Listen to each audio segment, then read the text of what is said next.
we can start our seminar. You know the title, but I remember to all of us the main title of our seminar, Gender Equality in Everyday Life, Emerging Issues and Policy Directions. This is a seminar within a cycle under the idea of putting at the very center the gender perspective. So it's part of a Jean Monnet model project named the Gender Equality Multi-Level Systems. And so we developed the idea of having some possibility of exchange and deepening on gender in many situations and issues of everyday life. Today we have the privilege of having two great guests with us, and we will have the possibility to follow their presentation in a few minutes. Just a few words on Davide Barbieri and Yerkes. Davide Barbieri is a statistics officer at the European Institute for Gender Equality, EIGE, based in Vilnius, Lithuania, and is involved in the analysis and elaboration of Gender Equality Index. We will present something about this later. Producing analysis and statistics elaboration on Beijing platform of actions, areas of concern, and administrative data sources on gender-based violence.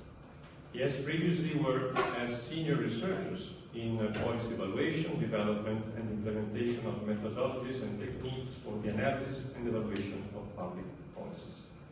He has also worked for years in projects related to gender equality policies and labor market, with particular attention to the introduction of gender perspective into the projects and programs financed by structural funds.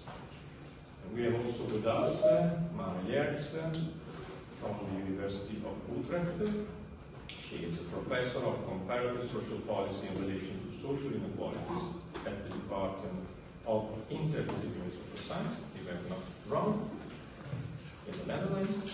Research centers on two main broad themes: comparative social policy and social inequalities. She has been the principal investigator of a very important European Research Council project capable rethinking work-life policies and their impact from the perspective. It was a comparative study on gender inequalities work-life balance in 8 European countries. And she also currently co-chair of the European Social Policy Analysis Network, a very important network in Europe and in many countries in Europe, and joint editor of the journal Community Work and Family. One of the most important books, recent books she has edited is, for example, Changing European Societies, the role for social policy research. So we can start our very interesting seminar, beginning with Davide Barbieri. Thank you so much to be with us, and so we can start. If I can start just really well. Okay, Alessandro already introduced me. We know each other for years, I think, and we were young. You forgot to tell everyone that we were kind of working together. Yes. In the municipality of Sassano many years ago when we met, we were acting as civil officer. And okay, so well, again, good morning everyone. Davide Barbieri. I don't know if someone has already lost my initial words, and thank you, Sandro, for inviting me. It's a big pleasure because I'm not only a statistician working on gender equality, but I'm from Bologna. So I was born in Bologna a long time ago, of course, and graduated in statistics in the University of Bologna. So, and I also used to come here for a couple of years in the Faculty of Political Sciences for some master when I was really immediately after my graduation. So it's the first time the emotion was to be here. But actually it's the first time that I'm teaching at the University of pretending to teach at the University of Bologna, so it's a really big pleasure for me to be here. And as Alessandro said, it's already 9 years that I've been working for the European Institute for Gender Equality. That is the EU agency dealing with gender equality. It's the main agency, the only agency at the EU level that is dealing with this topic directly. There are other agencies that are cross-cutting gender equality in their topics, but EIGE is the main reference point, the knowledge center in the EU regarding gender equality. Our parental directory in the European Commission is the DG Justice, that is the Director General dealing with all the topics regarding human rights, fundamental rights, among them the most important is the gender equality. I already said a few words regarding. Okay, so well, our main aim is exactly this one. So to provide mainly European Commission and member states on to provide evidences on how is improving and progressing the path to gender equality in the EU. And we are doing many, many things. I will try today, I try to kind of summarize, if possible in half an hour, everything we are doing in the Institute, and from a data point of view, so giving you many examples of what we are doing, data we are collecting to measure different aspects of gender equality, and also, of course, research on secondary sources from our sites. I mean, the main source of data in the EU is, of course, Eurostat, the many surveys that could be used to analyze gender equality. And our, let's say, 5 core hours. One is exactly, the first one is the gender statistic database. That is the main repository of gender equality data in the EU. So we are collecting and retrieving data mainly at the Eurostat level in one single place, in which we are collecting all possible data analyzed but provided from a gender perspective, so disaggregated by sex. Then my main focus, I'm much more keen on it because it's already 9 years I've been working on the Gender Equality Index. I don't know if you have already heard of it. We have already produced 9 editions of the Gender Equality Index. That is the main tool at the EU level to monitor the progress on a yearly basis on gender equality. That is always expected by the end of this year, or by the end of every year. And this year we will have slightly changes. I will tell you a bit more about it quite later. Then we have an area of gender mainstreaming. That is another important area in which we are providing technical assistance tools to analyze and introduce the gender perspective in many areas of the policy life, meaning that maybe you already know that gender equality is it's a topic that could be approached via dual approach, so or directly using directly intervention on gender, on women and men directly, or mainstreaming gender equality into different policies. And this is the area in which we are providing tools, knowledge, and expertise on it. Then the second area in which I've been working extensively, because this gender equality index monitoring or the implementation of the Beijing Pact for Actions is my areas of expertise because I'm working in this team. Again, I will tell you soon, but maybe you already know the Beijing Pact for Actions. That is an international framework already established back in 30 years ago, in 1995. We are releasing soon the Beijing Pact for Action plus 30 monitoring report. Soon, I mean in June, really soon. And that is the framework in which not only Europe but all world countries are asked to take action in order to tackle gender equality topics in their countries. And then there is, of course, another important area that is gender-based violence. I will also touch upon a bit of this topic, really relevant topic, because we have worked a lot. We are working extensively in the last 2-3 years, but since the very beginning actually, but in the last 2-3 years on the supporting Eurostat and our twin agency, the Fundamental Rights Agencies of Vienna, in delivering the new data, the latest data at the EU level on gender-based violence. I think I already used a lot of time on the other side. Anyway, so very quickly, I will skip very quickly the slides, but I will give you just a few things regarding our policy and legal framework. Maybe if you already have had some information on it, we of course gender equality is one of the main topic in the treaties, EU treaties, and then there are many others policy and legal tools that is tackling the topic.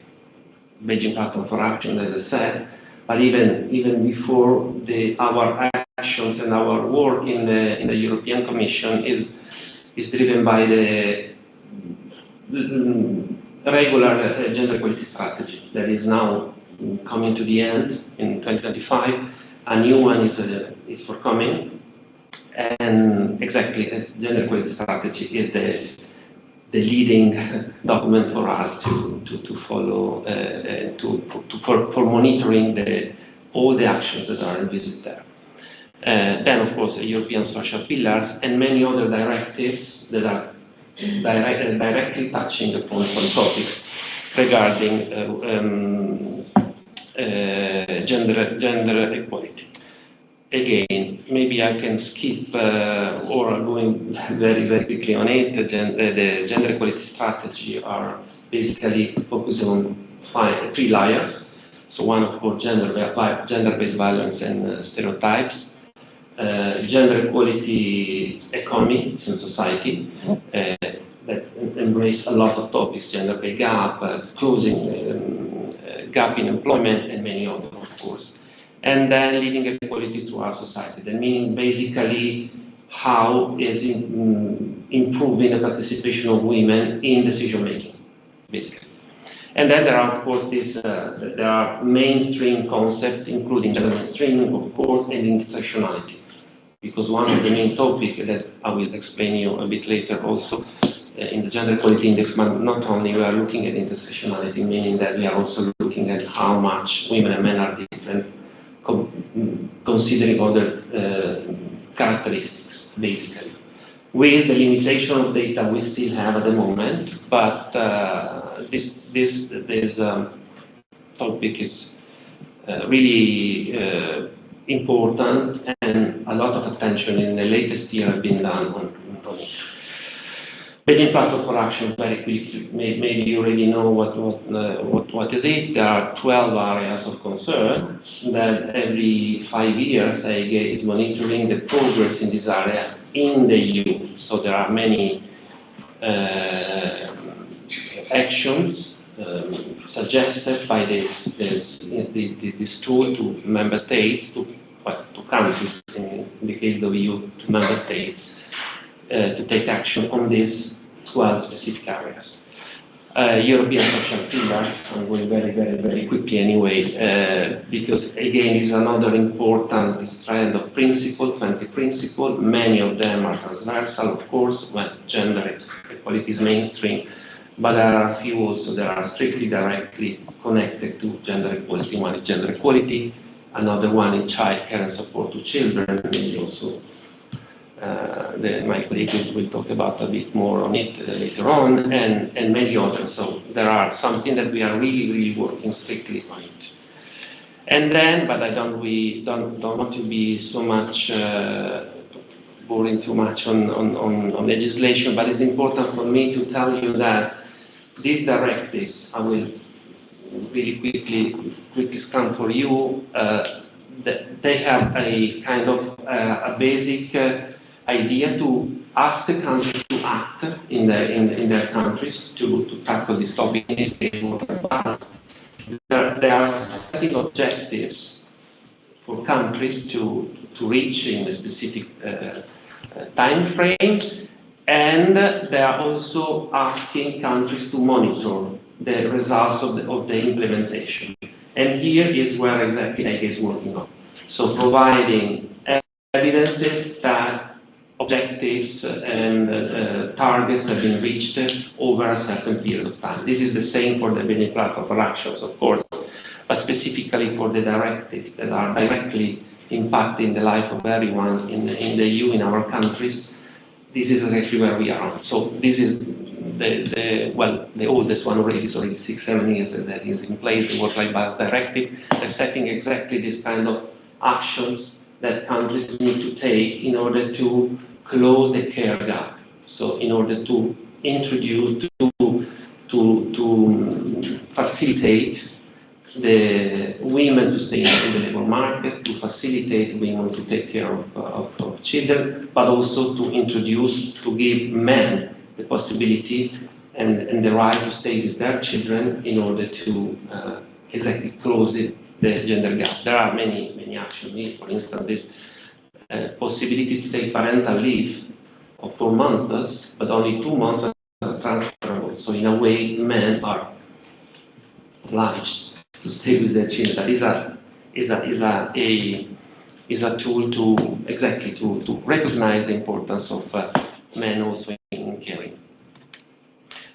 And then maybe you already heard about the Barcelona target that they are about to be revised. Now this is the new target. There is a bit of confusion because in the communication was 50%, now it's 45%. But you know, the idea is to ask member states to provide affordable care services to women and men to take care of children. And these are the targets that they have fixed for countries. And there are already tools to collect data at the country level. And then by 2030, these are the targets. At least 45% of children below the age of 3 should be in the childhood education and care, and for the range of age 3 to 5, 96%. It's already reached in many countries around 90, but there are still countries lagging behind. And the same for long-term care. That it means taking care of elderly people or incapacitated people, disabled people. There are the idea to. Here there are no targets yet. But this is the idea is to again to provide timely, comprehensive and affordable care structure to again allow mostly women to be in the labor market, to stay as less as possible in caring and facilitating the entering and the re-entry in the labor market. Of course, there is a big topic in embracing all the care sector, because if I have time, I will show a few data later on. The care sector, as you already know, is already it's really female-dominated sector. Women have taken the burden of the majority of the care activities, private and publicly, and is a sector in which there is, by the way, a shortage of resources, as you know very well already. Care as a whole, including health, including welfare, including education, and so on, is a sector in which the working conditions are not perfect. Let's say the average, the gender pay gap is really high. So women, this sector is paid less than many others. So the idea is also to ask countries to increase the quality of job in the care sector. And then final one that is also, again, connected to the gender pay gap, recently the Pay Transparency Directive, that in a way is asking, it's the main tool to still recently enter into force to make transparency the way enterprises and firms are dealing with the gender pay gap. So the directive asks specifically some action of transparency of the entering salary and the way people are paid in their firms, but also reporting annually or every 3 years, depending on the size of the firms, to how is the situation of payment in their enterprises. It's just a small tool, but it's a at least at the beginning, it's one initial step, well, one of the initial steps to tackle the gender pay gap in the countries in the EU. Oh, well, I forgot, of course, there is also this recent directive, that is the Gender Balance in Corporate Board Directive, that is calling countries to introduce binding quotas in the board of the largest quoted company. Some countries have already introduced, again, I will show something, in Italy as well, by the way, and some countries have already reached more or less the target of 40%, but only 8 countries in the EU have done it, but the majority have not yet done. So this is another tool to increase the presence of women, at least in the economic sector, in the corporate board directive. Finally, this is the latest tool to tackle the topic, and that is the roadmap on gender equality, approved by the European Commission on the 8th of March 2025.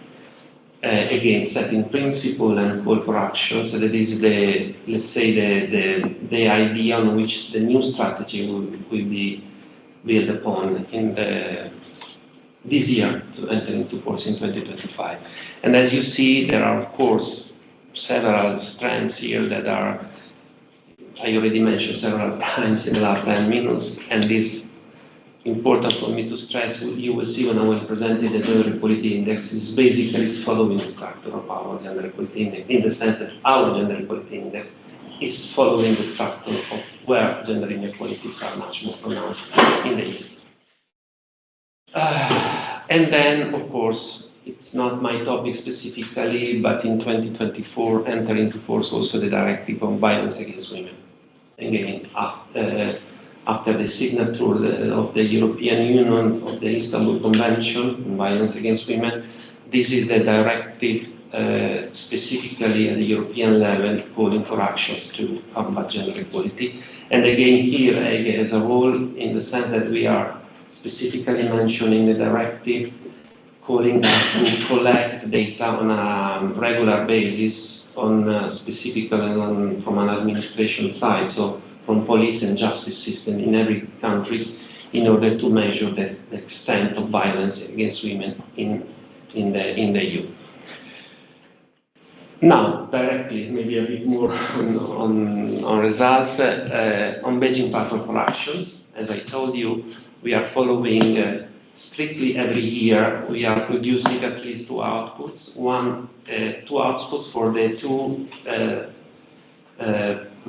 EU presidencies of the EU. You know that there are semester presidencies of the EU. One semester we are producing, upon request of the EU presidency, a report on the topic they are going to select. This is only the latest one, so we touch upon artificial intelligence, psychological violence, and the other one was on COVID recovery plans, on COVID-19 recovery plans. And the latest was the financial independence on gender equality. They are specific aspect in one of the area, or more than one area of the Beijing Platform for Actions. And then also for the second presidency, in the second half of the year, a small report, research note, or country fact sheet, again on a specific topic. As I told you, we will have in 2025, over the Polish presidency of the EU currently,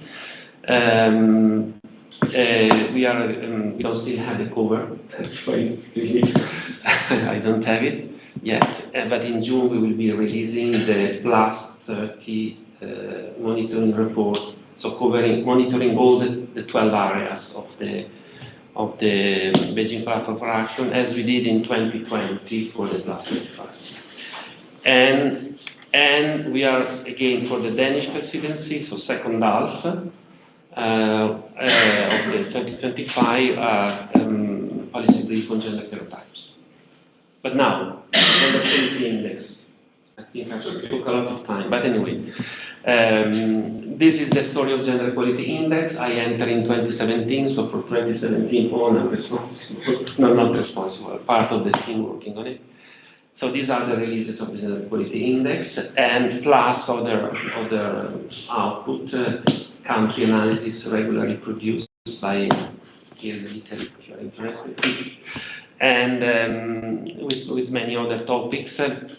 Since 2019, the report is covering not only Gender Equality Index, but also thematic focus that every year is changing. We have a work-life balance, digitalization, health, and really recently released a bit later than the annual release, a thematic focus on violence against women, exactly to taking the opportunity to use the new data that we have released. Eurostat, EIGE, and FRA have released recently. Gender Equality Index, but really easy, well, I already told you that these are our main stakeholders that are using the Gender Equality Index, including gender equality strategies, is extensively referenced in the gender equality strategy, the old one, the current one, and the new one for sure. And maybe again another source for you if you're interested, the early gender equality report on gender equality in the EU, produced by European Commission, and the gender equality strategy monitoring portal, in which we are supporting the European Commission, providing data to monitor the strategy. And let me just just to tell you something that's very emotional for me, because as you know, I'm living in Lithuania.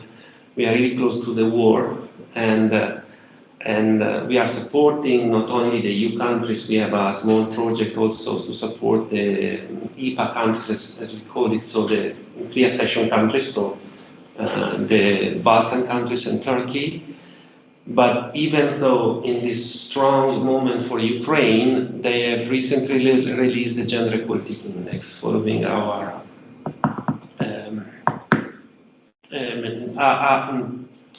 with our support and our methodology. We encountered these wonderful women and men also online, and this is the way they are going to use it to go on in their everyday life. They told us that there was a certain point that they were drafting the report after bombing, below bombing. So it's out today. We would really like to share this really good news from Ukraine. We recently released in February, I think, March. So they follow our structure. Well, very quickly, I will skip something regarding how we develop the Gender Equality Index to go directly to the structure of the Gender Equality Index. So as you see here, the index is based on 6 domains plus 2. One is in violence against women, and an overarching domain that is intersectionalities. So the domain, of course, you already saw. So work, money, knowledge, power, time, and health, with an analysis for intersectionality applied, mainstreamed in the domains.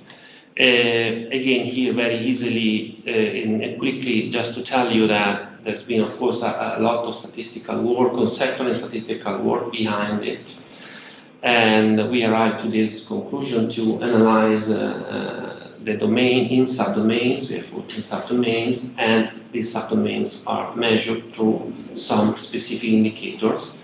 Here there is an example. We have 31 indicators. I'm really going very quickly, Alessandro, because of course it's too much. I want to also let you know some results if you don't already know. And not to bother you too much from statistics, I didn't want to make it, of course, even though there are probably some of you already keen on it. But what a main characteristic of the index, if you wanna, because there are sometimes there are some comparison with the World Economic Forum Gender Gap Index, for instance, or the UNDP index as well. Our index is a Gender Equality Index as it is, in the sense that we are considering gender inequality even though they are to the detriment of men. So that's why the formula is considering absolute values, meaning that women and men are treated the same way in the index. There are a few fields that we have in the index in which women are outperforming men, but there are no differences for us. Women and men treated the same way. That is not the same for other indices. Just there are methodological aspects, of course, but there are also conceptual aspects. So not to bother you too much. And then another component of the gender equality index, we are not only measuring gender gaps, so differences in performance between women and men, but also level of achievement, meaning that we would like my colleagues more than 10 years ago was not yet there. They consider relevant, but also entrenched also in the EU policies of convergence. We don't want to have women and men equally at a low level of achievement, but we want to both women and men increase their performances in the society, meaning that if a gender gap in employment is really low, but no women and men are working, we should consider that there are countries that are much more advanced in the sense that same gender gaps could be reached at a higher level. So just to let you know that these are the two components. So think about always that our index is, yes, differences between women and men, treated at the same way, but also level of achievements. But it's not. And then intersectionality, again, if you want, we can quickly discuss, of course, but we have, of course, some definition with EIGE is basing their work on sex disaggregated data. That is basically the only data we have. We have, of course, a binary at the moment, and we are still focusing on binary concept and data. Sex/gender, because it's sometimes some source of data are already collecting data on gender, but the majority of data now at the EU level and country level are based on sex, even though again now there is a mix of collection of data also considering gender, legal sex rather than sex, biological sex, and so on. But again, this is just a topic for me, for you to tell you that the index will be still based on, when you will see women, men, or female, male, is still based on this concept, and we will go on it because gender equality, European Institute for Gender Equality, it's in the treaty, in the regulation, it's working on it. Anyway. How we are dealing with intersectionality in the index at the moment, again, due to data limitation, we are analyzing all the indicators I just show you from a perspective of age, so women and men. That is the easiest one, even though quite relevant. We are using country of birth as a proxy of migration status. Disability, again, using many variables that in the EU survey are already included. Really relevant for us, type of family, again, not so easy for all countries to catch the real differences, the analysis by type of family, but we are always trying to have this data is aggregated by single people, lone parents, even if it's a small, not so small, sample. Well, lone father is a small sample, lone mother is a bigger, is a higher sample. Couple with and or without children, there are very big differences in our data, and level of education.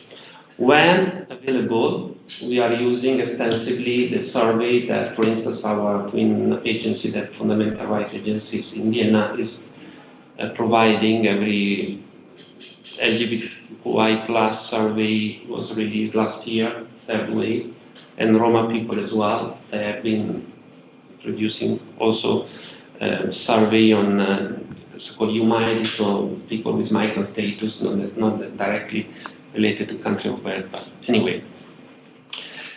A few results because I think I'm really running out of time. So this is the gender equality index, the latest one. I just mark in blue just because I think I won't have so much time to go deeper into the results of Italy. But in blue is Italy, just for you, if you're interested. I think many of you are Italians, but maybe not only. And this is the situation of the index 2024. So as always, Sweden, Denmark, and the Netherlands are guiding the ranking, the northern country, but also Spain, Belgium, France. And on the bottom side, the Romania, Hungary, Greece, Croatia, Czechia. So this is the situation. The index is measuring gender equality with a composite indicator, compiling all the indicators I showed before in a range of 1 to 100. 1 is completely full inequality, 100 is full equality. And so Sweden is leading the ranking for already 10 years. But there are some buts, because this is the changes in score in 2024 compared to 2025. And if you see, Sweden has lost points in the last 2 editions. So this is the main message from our side that we deliver in the last 2 years, that even though basically Sweden has reached in the majority of fields the almost gender equality, but still there are something that could be lost. And so this is the Croatia, Bulgaria, and Sweden lost some points. Lithuania, Czechia, and Malta. Sorry. Please. This score includes the adjustment for levels of Definitely, yes. This is the final. You don't want to. So you put you take all the indicators. Taking into account the level of achievement. Definitely, yes. And this is the changes in ranking, because of course ranking is not necessarily you can increase, but if another country is increasing more than you can even step back. This is the case for Italy, that Italy increased by 1 point but lost 1 position because other countries increased most. So when you look at the index, you have also to look at the score and the ranking as well. And then here another interesting thing that we are doing every year, that is the convergence. In the light of, again here maybe you have already heard the cohesion policy of the EU, among this, the gender equality is part of the cohesion policy, so the idea is to get closer the countries as much as possible, to grow, to make the countries with less progress, less developed country, and increasing their development, and to get closer all the countries. And we are measuring convergence using gender equality index in gender equality. So we have, for instance, 4 countries outperforming, meaning that they are growing faster than the EU average. So they are above the EU and even growing faster. Spain, Germany, Austria, and Luxembourg. And then there are some countries flattening, meaning they are still above the EU, but kind of approaching the EU from above. The majority of countries are catching up, so they are below, but they are reaching the EU level, the EU average. But still, as you can see already from the empty space now, the majority of Eastern countries are growing at a lower pace. So they are so below the EU level, but they are still not at the pace to reach the gender equality of the EU. So this is the analysis every year we do on our index. I think I'm almost, so 5 minutes, okay. And so this is the main results of the index at domain level. And as you see, the lowest one is the power. So the women and men in decision making is still lower, but it's still for the same reason, also the one that is growing faster. Then the domain of knowledge, in which still the problem is segregation in education. Just put in title, then if you have questions, I can of course respond. And then the domain of time, we don't have new data, recent new data. If I have 2 minutes, I would like to very quickly tell you about the domain of time, because with EIGE is actually the most, we are producing data not only for the EU, for the member state and the commission, but also for us. So for the domain of time and the domain of power, we are the main producer of data. For the domain of power, in the gender statistic database, we are collecting data for around 150 indicators on the presence of women in several aspects, in several indicators, including our indicator. We have 8 indicators in the domain of power. And then in the domain of time, there is a really lack of data on the care activities, really big lack of data. And 3 years ago, in 2022, yes, we collected for the first time the data on care with our first care survey.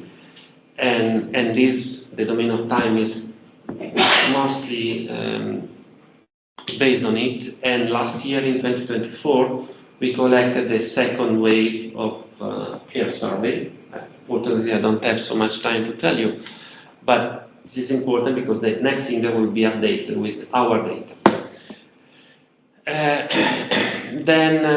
Okay, the domain of work, where again participation of women is really low in many countries, much lower than for men, and segregation in work is still a big topic. The domain of money, in which we have problem of gender pay gap, and also poverty. We have an indicators on poverty, the famous arrow in the EU, and health. Okay, this is I would like to have, I have many, but I will share with you the slides, of course, with all data. I was too ambitious, of course, but 2 things only for me to tell you exactly. This is the scope of the care survey that we are about to release end of the year, but we will be using for the new index, in which we will, we did, and we will have the survey every 3 years, so we will have the care survey 3 also in 27, and we will touching upon all this topic, the time, the frequency and intensity of caring along informal long-term care, child care, housework, and many other aspects, and all these dimensions. So in order to get the best data for us to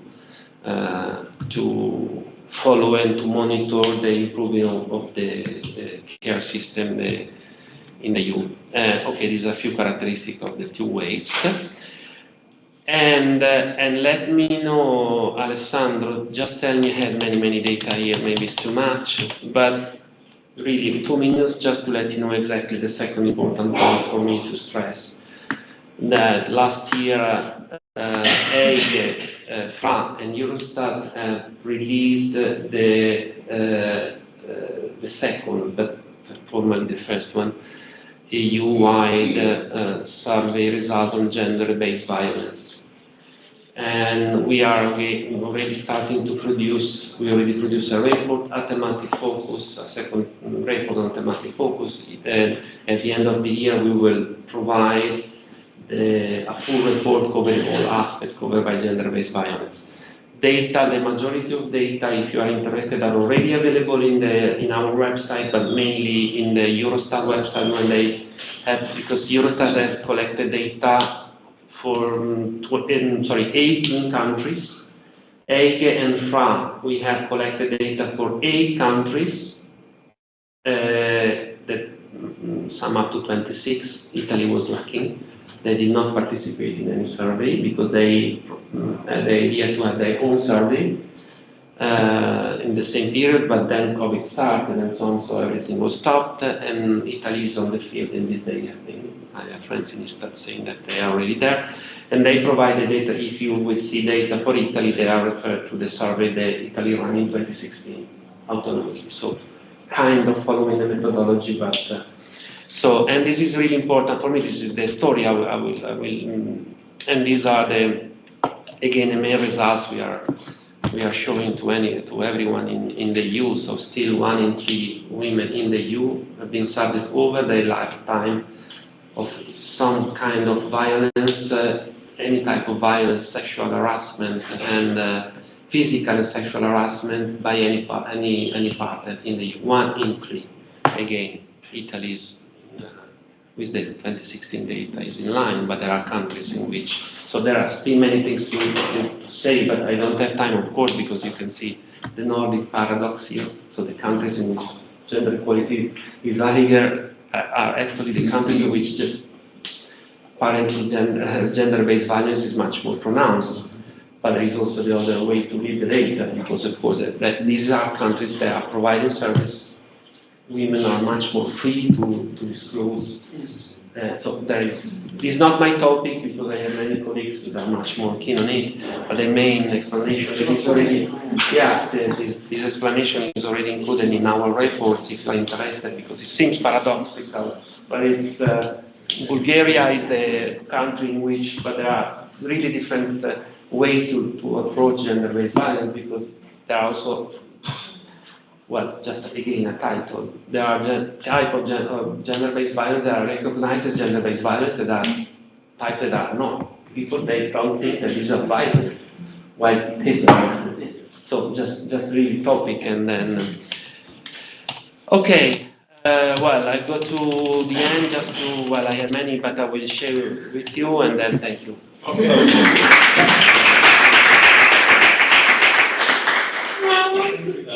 you so much for having presented us this overview of the activities of EIGE, and also the huge implications in terms of data, of capacity of discovering phenomena and processes, ongoing processes. But I would save the questions after also the presentation by Yerkes, because her presentation has the title, that I will say now, Social Policy and Sociological Perspectives on Measuring Gender Equality in the Everyday. So they are very connected, and so I think it's better to save the questions for the end of the presentation. Thank you, Davide, and thank you, Marco. Thank you. So I need to switch when I'm using it.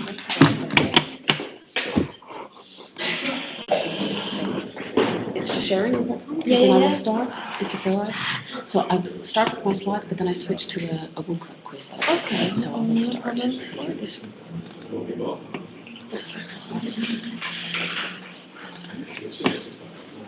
Okay. Good morning, everyone. Hi. So hopefully those of you online can hear me as well. I always like to start by saying a bit more about myself, because I think it helps you understand my perspective on what I'm talking about. And when you hear me speak, you can immediately tell that I'm not from the Netherlands, right? So I'm from the United States originally, and having grown up there but lived abroad in a lot of different countries, that international perspective really feeds my curiosity in wanting to do comparative social policy research. But it also means that the lens that I have, the glasses I figuratively wear when I'm doing research, I'm coming from a different context. I didn't grow up in a European welfare state. I came as an exchange student to the Netherlands when I was 16 and fell in love with this concept of, wow, this looks so different. I didn't realize that things could look so different. But having an understanding of that contextuality, whether that's the country that you were born in, the welfare state that you have, or the time in which you're living, is a really crucial part of what I do when I look at research. So that's maybe one thing to think about. But so that's one of the things that's coloring the way I look at gender equality. And I'm probably going to give a completely different talk to David, but I think is quite complementary to what EIGE is doing, while recognizing all of the work that they do. I'd like to start by getting you to do a bit of work. So I'm going to ask you to go to WooClap. I'll do this like this so you can see it first. Yeah, I'll leave it there. So you can use the QR code, or you can go to wooclap.com and use this event code, Bologna 2025.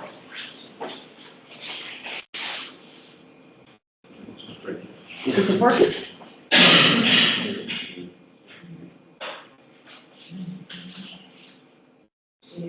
So if you can tell, it's not yet. All right, so then I will try on here to make sure these lovely things are trying to get them to work online, and they do actually work. So.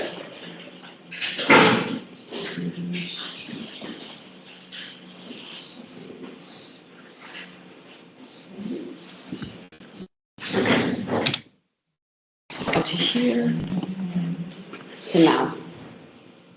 Now it looks like some people are getting on. Maybe you try going to wooclap.com and putting the event code, because I can see at least that 16 people have logged into it. So it is working. So it's just you can log in. You won't see the question yet until everyone's logged in.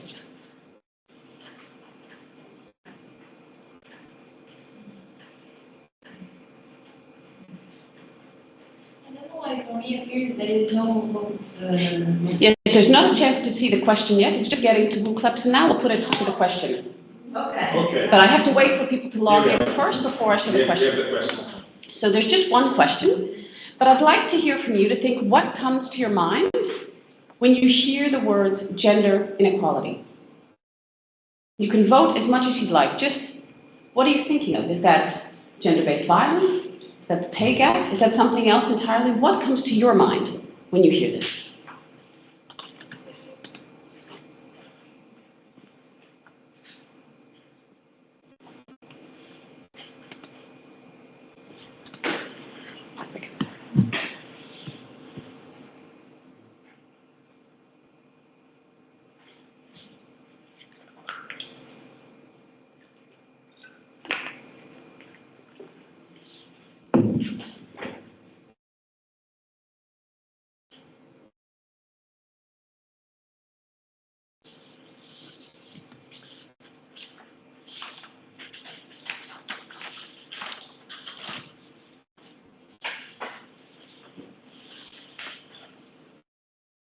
Great. So we're seeing things like structural injustices and inequalities, privilege, stereotypes, cultural stereotypes, power asymmetries.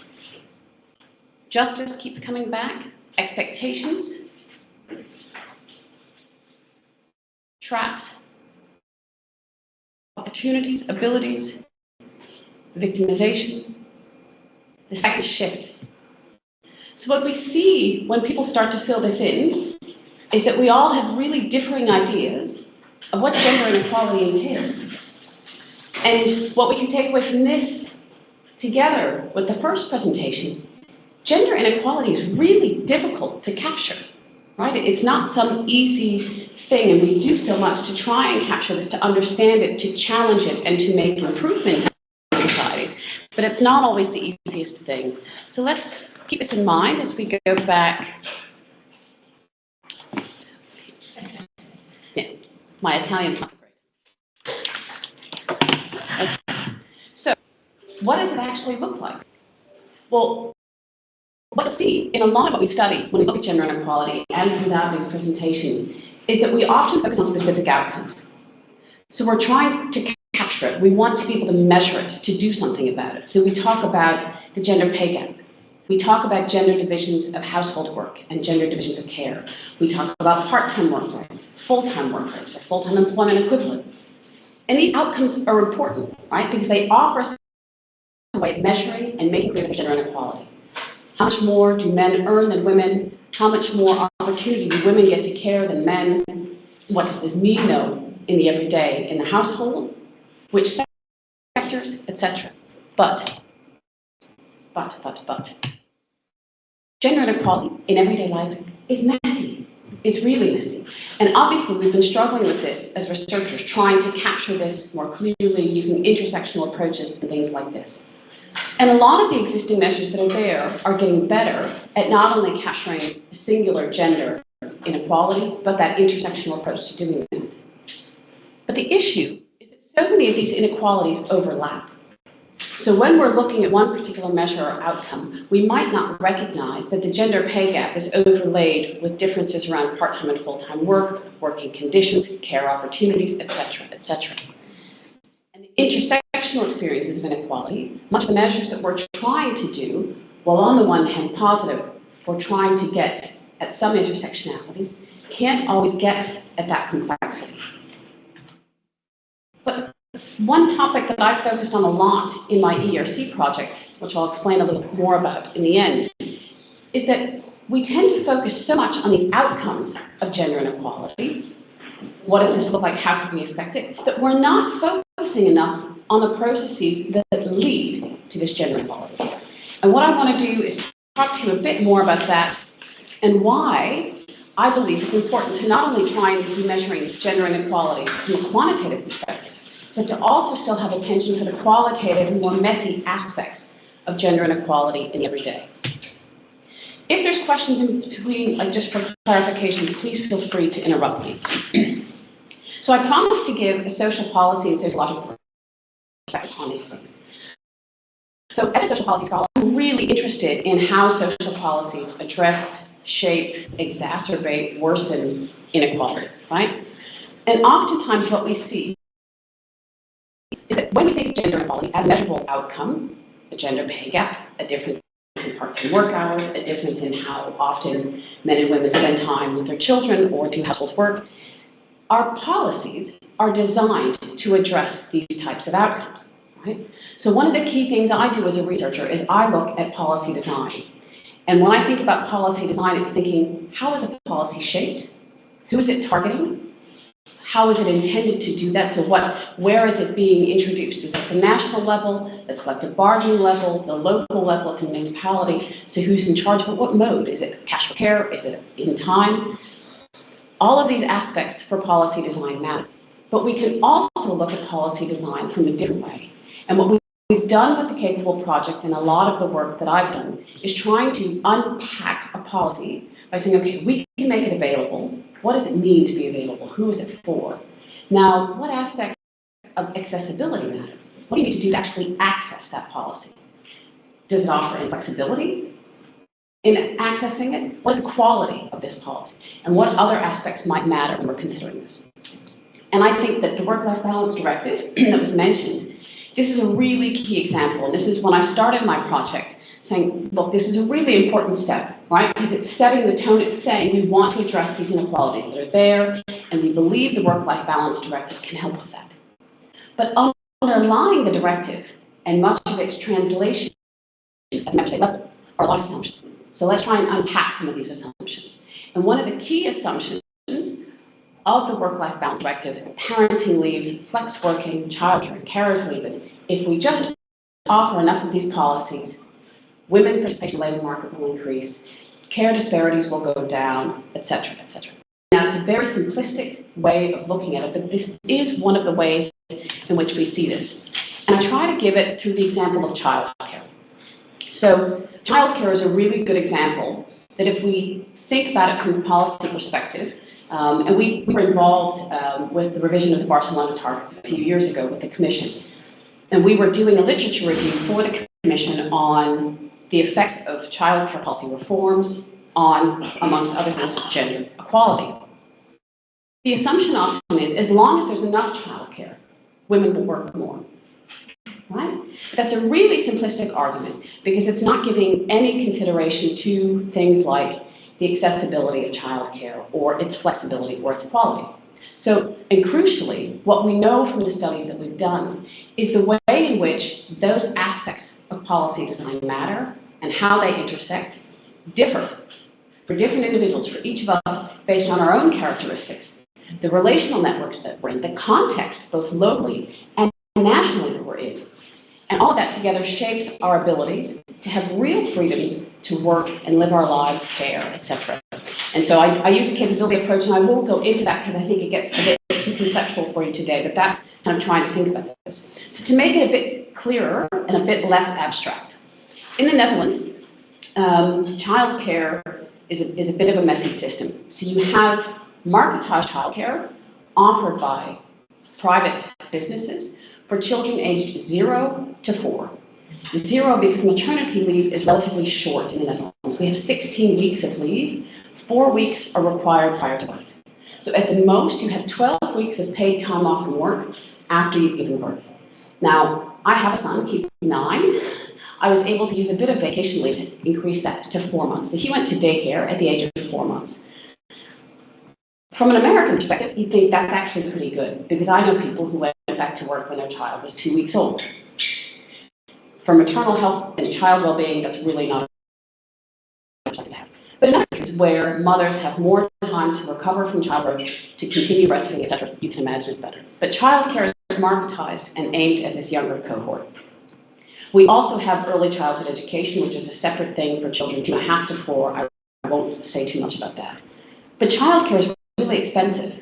So back when our son was 12 weeks old, 16 weeks old, we paid about 920 euros for 2 days of childcare a week. 2 days. Now, when I hear the cost of childcare in countries like the US and the UK, I think it could be worse. But that was the cost back then. It's gone up a lot since then because of staff shortages and other things. But what the Netherlands does to help people cover the cost of that childcare is give you a subsidy. You do this through the tax office. So you go to this website and you say mysubsidies.nl in Dutch and you apply. You have to have a lot of information. You need to know about your hours, your partner's hours if you have a partner, your income, your partner's income. You have to know about the hourly rate of the child care center. You have to know their tax number. You have to all of this information and do this online. If you fill that in correctly, the tax office comes back to you and says, yes, you qualify for a subsidy. We're going to give you this much per month. And then at the end of the year, it closes its tax year. And somewhere between 6 and 24 months later, you'll get a letter from the tax office going, oh, we're sorry, we paid you too much for 2018. By the way, you now owe us 1,235 euros. Would you like to pay that in installments or in one lump sum? That's the way the Dutch system works. So we know that in theory, Dutch parents who work, everyone that works has access to a childcare subsidy to help cover the cost of at least 1/3 of the cost of childcare that goes up the less that you earn.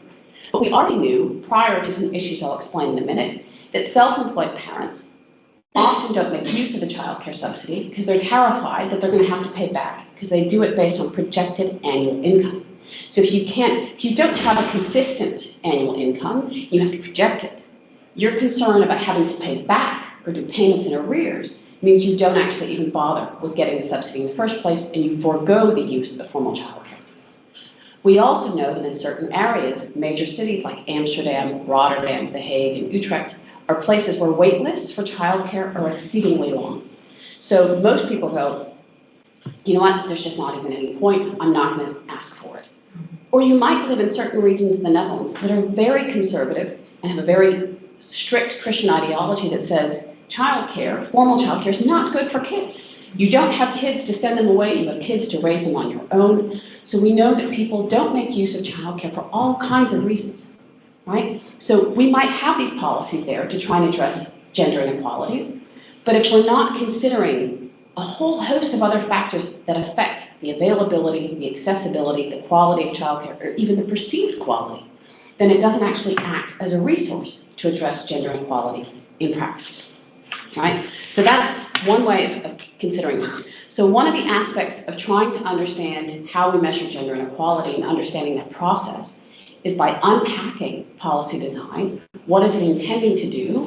And how is actually that policy design helping inequalities to persist? And my suggestion is that we maybe need to rethink some of these ideas around how we're thinking about gender inequality. So not just looking at these outcomes, which are a crucial part, right? I don't want to say that they shouldn't be there because those outcomes are needed. We need to be able to quantify and measure gender inequality.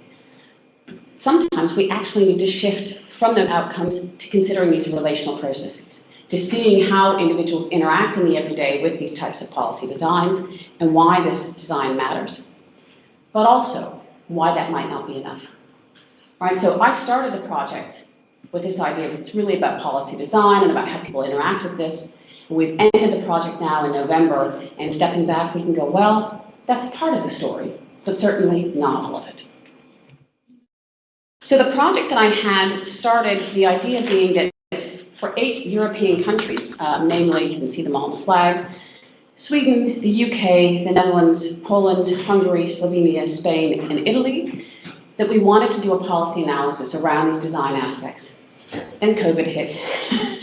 Things changed, went all around and hit our fieldwork. And we're finally just now finishing this policy analysis that was meant to take place way back in the beginning.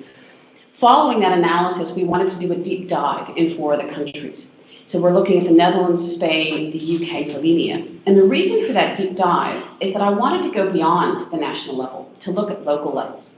Because what we know from research is that as social policy scholars, we tend to really focus a lot on that national level. And in work family in particular, we do a lot at the national or the organizational level, right? Because workplaces also matter.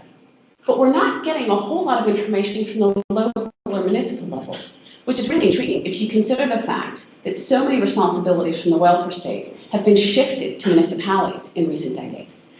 And it's a growing area of research. Esther is here, and she does a lot on long-term care. Those of you working on long-term care issues know that there's actually a growing group of researchers looking at those local levels and at care services there. But as a whole, in terms of work-family research or social policy research, there's just now, oh yeah, we have this local level that we need to be looking at that. So that was the deep dive there. And I want to speak to you about some of the stories from the project to think about how we're measuring and thinking about gender equality and inequality that help to show really how messy that gender inequality is and why we need that alongside those other quantitative measures. So one of the things that I like to talk about to try and explain this is my own love of stories and reading and stuff like that. So is this anything that any of you would recognize here in Italy, this cover of this book? So it's a very American thing. It depends on the audience. I've presented this in Australia and in the UK, and there it's actually quite well known. So this is a series of books that started in the 1930s in the US, the Nancy Drew mysteries. She's a teenager who likes to solve mysteries. She's a detective, right? And so I kind of laugh that I've ended up as a scientist who still solves mysteries, but just more of the scientific kind rather than as a teenage sleuth. So when I was a kid, I loved reading, I still do, and reading these stories. And the publisher came out at some point with an alternative new set of these books. And this new idea with the books was you could pick your own ending, an alternative ending. And oddly, when I was reading to my son at some point, he had books that were similar to this, Scooby-Doo books, that offer you this chance to choose your own ending. So picture that you're reading this book, and this big mystery is happening, and oh no, this person is missing. What do you want to happen next? What do you think is going to happen next? Turn to page 212 if you want Nancy to take this door, or go to page 163 if you think she finds out about ... So you get to pick your ending based on which page you pick. And I want you to keep that in mind, that idea that we can choose our own alternative endings, as I tell you a bit more about the story. So I want you to imagine two different things. First, imagine this boy, 7 years old. He's falling on the school playground. He breaks his arm. And his mom gets a call from school and says, "Your son, we're really sorry, he fell, he broke his arm, we need you to come pick him up." So she comes and she picks him up and she goes to the hospital. The minute she comes in, the clerk at the hospital says, "Do you have identification for your son? Because we can't treat him without it." So you have this mom who is at work, is trying to get everything done, is usually flooded with ideas of work and care and everything, gets a phone call, is trying to now arrange all of these things. She's thinking in her head, okay, wait a minute, how long is this going to take? I have another son that has to be picked up who has to go to sports, and I have to do this, but I'm also away from my job, and I've already been told I don't have this flexibility. Not only is she doing all of that, she's also trying to manage a healthcare system that's telling her, you don't have what it takes to access our system. All she wants is help for her son, for his broken arm. Now imagine this story. A 56-year-old man who's caring for his mother who has dementia. So he's living with her, he's been living with her for a while, and he's struggling with the difficulties of combining his full-time job with the increasing care that his mom requires. And so he's got this boss who is seemingly quite understanding at first, sure, no problem.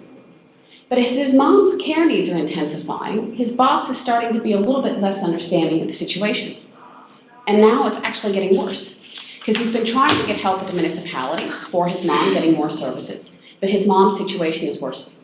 Not only are her dementia problems there, but she's also getting seizures. So now he's trying to deal with municipal caregiving at the local level, getting access to additional home health services, and trying to deal with neurologists and other people at the hospital. So he's trying to get all of this to work, get her the medical care she needs, trying to get help at home, deal with an employer to say, can I work more flexibly, and thinking, I might just have to start working fewer hours. But what does that actually mean? Can I survive on that income? What about my pension and retirement? If we think about these stories, these are amalgamations of stories from my Capable project, and actually from people I speak to in the everyday. Right? This is actually what's happening every day on a day-to-day basis, the stories that people are going through. And when we think about caregivers, so people providing care unpaid for family or loved ones, not as part of their job, but also just parents, when we start to see this, that this is not just work and family, but also some kind of health and social care issues, then the complexities are actually growing. And what we're seeing is this is really impacting people's health and well-being. And I believe it's one of the reasons why gender inequality is able to persist so much. And I'm going to tell you a bit more about this, because we're not recognizing, I think, as much as we need to. And it's not just a question of informal care and long-term care. What we're hearing from parents, for example, are about long wait lists for mental health care for their adolescent children, for other care services for children who might have additional care needs or complex care needs. And an issue that complicates it a bit more is that from a work-family perspective and policy perspective, we know that the policies are really crucial as a resource for a lot of people. Right? And I've talked about issues of accessibility. Lacking access in practice is a big problem, right? Because it really could be a critical source of support. But, well, no, I'll take a step back. So I'll say a little bit something about the policies from work-life balance directive issue. And I'll put some notes in here. So my printer didn't print everything yesterday before I flew out, so let me just go ahead. So what we see is that the policy design, if we look at the work-life balance directive, we tried to take a capability perspective to looking at 7 of the 8 countries. We actually left out Hungary because of the issues in terms of gender inequality and the transposition of the directive under a government that kind of refuses to believe that gender inequality exists in the way it does. But what we see is if we pull apart each aspect of the directive, despite the presence of policies in a lot of the countries that have now tried to transpose the directive, most of this is in relation to parental leave and flexible work arrangements. But real opportunities to actually combine a paid job and care responsibilities in valued ways really continues to be constrained along gendered and class and age lines. So what we see, for example, is fathers' capabilities, what fathers are able to do, have really improved as a result of the directive. That's a really good thing, right? So fathers are able to do much more. But if we look, for example, at the policy designs in Slovenia and Italy and Poland, what we can see is that for fathers with lower incomes, you actually have very few capabilities, right? Because the payment of leave matters in the way in which countries are dealing with this. We also see that carers, who are more often women, their capabilities continue to be very restricted. The directive does not go far enough in allowing carers to have access to leave in a longer period of time, as well as flexible work arrangements, because those tend to target parents more often than carers, or even workers without care responsibilities. And one of the issues there is, well, maybe you're not doing any care right now, and maybe you'll need to in the future. Are you willing to support those types of arrangements and policies from a political perspective when you might need them 10, 20 years from now? Well, so what? When some people can access the resources and support that they need and others can't, that allows socioeconomic inequalities around gender and their complexity to continue and to persist. But as I said, that's only part of the answer, right? That was what I expected. So I expected to find, we do find this from a policy design perspective. But what about this every day? So I wanted to share some of the stories then from the project. We did about 113 interviews in the 4 countries, talking to working parents and caregivers in both of these countries, in all 4 of the countries, excuse me, at 2 points in time. November 2021 to early 2022, and again a year later. And what we saw was a pattern coming out of a lot of these stories, right? Of people finding their way working and caring. Talking to your employer about how I can come in late or leave early, work from home, change shifts. People trying to understand things like a medical system or a social care system and not understanding it and getting really lost in it. Alongside the similarities, we see some key differences. We're seeing that women still continue to take on more care responsibilities than men, right? In part because a lot of societies continue to assume that they will, and not just society at large, some kind of societal attitude, but what we see in the interviews is that everyday practice, thinking about interactions with local councils, doctors, family physicians, social support staff, family members, employers, there are still many implicit assumptions that women will take on these care responsibilities. What we see is that some women challenge these assumptions, while others quietly accept them. And there was one woman from the Netherlands, I only got to do 2 of the interviews on the project, and this was one I did that really emotionally impacted me as well in talking to this woman for 2.5 hours. She was telling me a story in which her husband became very critically ill, and it was a critical illness that consistently got worse and then kind of stabilized. They had a young son at the time, he was 10. Their son is now 16. She started out, we asked people, you know, are you married? Do you live with someone, etc. She said, I'm married, but we don't live together. That's interesting. Could you tell me a bit more about that? So it turns out that her husband, as he became increasingly more ill, she kept reaching out, trying to get more care services, and people kept saying, they're just not there. We can't help you. You need to do this. You're his wife. She said, yes, but I have a full-time job. Why don't you work less? Now, a lot of the women we spoke to in the project often hear this when they're saying, yeah, but I'm trying to do this and I'm not managing. Just work a little bit less. And she said, but if I work less, then yes, but then I have to do even more in terms of care. And she went on to explain to me how important that full-time job was for her identity. In a country in which 2/3 of women work part-time, she's working full-time and wants to keep working full-time, and everything around her is telling her, don't work full-time. Her only way out of the situation, and she works in a municipality and knows the system, was to call up the crisis service on a Friday night and say, I've packed my bag, I'm leaving. If you don't want my husband to become critically ill and die, someone needs to be here within an hour to get medication, and hung up the phone. If that doesn't give you goosebumps, I don't know what will. She lost friends, but her relationship survived, and she said, I'm now his wife again rather than his nurse. I wasn't meant to be his nurse. This is a gendered issue of women trying to navigate these systems and trying to get the help that they need. We also saw that a lot of the people that we spoke to who were financially better off, so women who were better off, but also men, were able to afford private care services. They managed to make it easier to get their family members adequate care, good quality care of their children. But we also saw and heard enough stories of people who can't afford those services, right? So then they end up waiting on a public wait list to get the types of care services they need. We saw a lot of differences around culturally diverse backgrounds that we can somewhat capture with country of birth, but language issues can actually really make it difficult to navigate these systems even more. And a lot of these people are doing caregiving, and we don't actually capture them because they're not working or they're not being recognized as carers, because they're not going to ask for help because it's simply not something you do. Because what you do is simply care for your family members. A lot of the people we spoke to came up and signed up to the interview as a parent. And then as we were interviewing them, we said, oh, well, you're providing care. Oh, providing care, it's just my mom, right?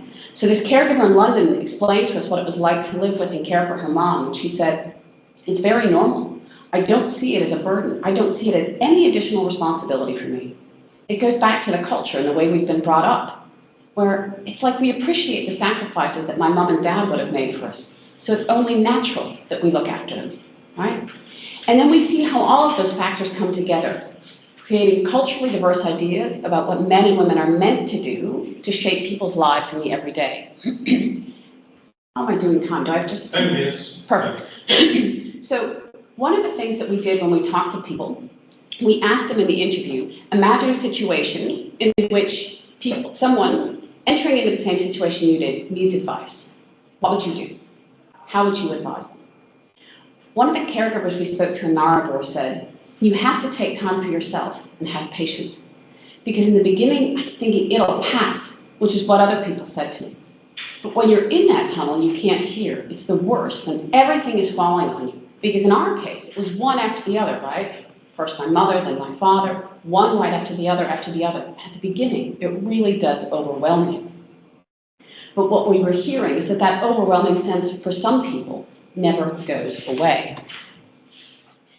So what happens is that even the people that know the system, because they're a social worker or they work in healthcare or in social care, they eventually find a way because they understand how they can kind of navigate it. But we still see that once someone needs medical or social care, in addition to the work-family stuff that they're trying to navigate, it becomes really, really difficult to know what care and services are available, how can I access it, understanding what's needed to get that access, etc. So another caregiver that we spoke to, she was trying to get the authorization that she needed to get these care services, which can be very complex. And the interviewer asked her, well, how did you know how to do this? And she said, well, it's already in my system to figure out and find out everything. How does something work and what can we do? Luckily, I have that, because otherwise it would be hard. In the end, I just started figuring everything out on my own, by calling, by going to people and asking, how can we solve this? Now imagine yourself as someone with a racialized ethnic background as a woman in a society where you barely speak the language and don't understand it and can't get through that system. Or that you're a male caregiver, you know, you're working, right? You're doing this, trying to understand and find your way through the system. So trying to help people and get through the system means that when we're thinking about gender inequality, we're not quite capturing all of that complexity. Because what's happening is all of these people are trying to navigate multiple complex systems. And I'm not going to say that we're the first scientists to say that social and medical systems are complex. We're not. But what I am suggesting is that we're trying to understand gender inequality, and what allows it to persist is that as a society, we need to understand that having more attention for the multiple policy and system landscapes at different levels that parents and caregivers are trying to navigate and their complexity, then we'll get a better understanding of gender inequality. Because it's not just about these measures of different outcomes. It's about how we find and process information. It's about identifying and accessing the policies and services that you need. And these are systems at different levels that speak different languages, have different actors, different norms and expectations. So if you think about someone coming in, so the story at the start of the 7-year-old boy that falls and breaks his arm is actually a friend of my son's. And I spoke to the mom, and she said to me, you know, I got to the hospital and they literally said, well, don't you have his passport? And she said, are you kidding me? I was at work and I was asked to come and pick my son. He's got his broken arm. And hey, no, you're not telling me you're not going to, you know, help our son with his broken arm. And I said, no, okay, come on in. And she said, but I couldn't help but think, I'm white, I'm middle class, and I demanded that I was assertive. It shouldn't matter for this, right? But those things are silently sitting there in the background, making that gender inequality even more persistent. When people have difficulty finding their way through, it negatively impacts their lives, their health and well-being, but it's also impacting our economies and our societies, and we need to try and recognize this. An issue that I'm not going to spend a lot of time talking about is one that, as a social policy scholar, we also tend to think that policies can and necessarily are a resource. They're not for everyone, right? In situations of extreme economic insecurity, gender-based violence situations, there's a whole host of reasons why policies actually aren't helpful. And so we need to be careful that we don't assume that if we create these policies, even if we get more effective designs, that they'll be a resource for everyone. For some people, particularly those in low socioeconomic positions, it can be a source of stress. The minute you provide any kind of assistance, it can throw off benefits on everything else, so they might not access that, which still allows gender inequality to persist. So can we understand that how we arrange social benefits assistance, minimum income schemes, or other things, that if we're not looking at how that interacts with healthcare subsidies, housing subsidies, and all these other things, that it might not be effective? The role of stigma and shame is also important, and there are gendered effects in understanding those things. But it's also about the context and where people are. Systemic complexity, so that explanation of having to apply for benefits digitally and online. In the project, we show that people do not have the same digital literacy skills, but there's also policy failures. So in the Dutch system, what happened was that complex system of childcare benefits, about 10 years ago, the tax office fraudulently accused thousands of families of receiving those benefits unfairly and defrauding the system incorrectly, right? These people did not defraud the system. So imagine that you're a single parent with 3 kids who's received upwards of 10, 20,000 euros in childcare subsidies over the years, and you suddenly get a letter from the tax office saying, you lied. You didn't have a right to this subsidy. You were defrauding the system. Pay it back now. All of it. People lost their homes, their jobs, relationships dissolved, children were placed in other care homes, and the knock-on effects are massive. We're still dealing with this on a daily basis in the Netherlands. If you know that, and those types of complexities are there, and it's not just the Netherlands, this happens in Australia and in other countries, that also shapes people's willingness to use these resources. Coming back to the idea of alternative endings, remember that a lot, our way of viewing the world, we can pick our alternative endings. Not everyone can. So what? So what does that mean then for measuring gender inequality in the everyday? So we know that these gender inequalities are persistent, also through policy design. We know that it's difficult to address intersectional inequalities, right? We can think about gender and class and socioeconomic position and all these other aspects. We know that. It's still important to have those measurements, but we need to shift our focus more toward that type of entanglement. It's not just work and family, and so that's my area of expertise, that's allowing that gender inequality to persist. It's a nexus around work and family, health and social care coming together. And we need to try and shift our focus to trying to capture that complexity. I'm a mixed method scholar. I see and recognize the importance of those quantitative and qualitative ways of understanding things. So can we somehow join forces to say this is the quantitative side and this is the qualitative aspect? And to some extent that happens, but maybe not enough capturing the greater policy complexity in the background. And if we don't, I think we're, 10 years from now, we'll still be sitting here saying how persistent and serious these gender inequalities are. I always give recognition to the capable team. A lot of people that have worked on this project.